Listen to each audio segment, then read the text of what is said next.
Ang tunay na kaligayahan ay di makakamtan sa dami ng pera, sa taas ng posisyon sa trabaho o sa mga bagay na meron tayo. Sikapin nating maging masaya lagi. Dahil ito ang maglalayo sa atin sa mga sakit tulad ng stress, anxiety, and depression. At ito ang pinagmumulan ng malubhang karamdaman.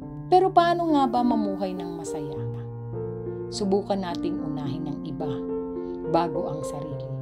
Subukan nating magbigay o tumulong ng di umaasa ng kapalit. Doon natin mararamdaman ang tunay na kaligayahan. Lalo pag nakikita natin ang mga ngiti sa labi ng mga taong tinutulungan natin. Hayaan nating Diyos ang magbigay ng kapalit. Blissful, ito ang highest form of happiness. Yung may peace of mind tayo and contented.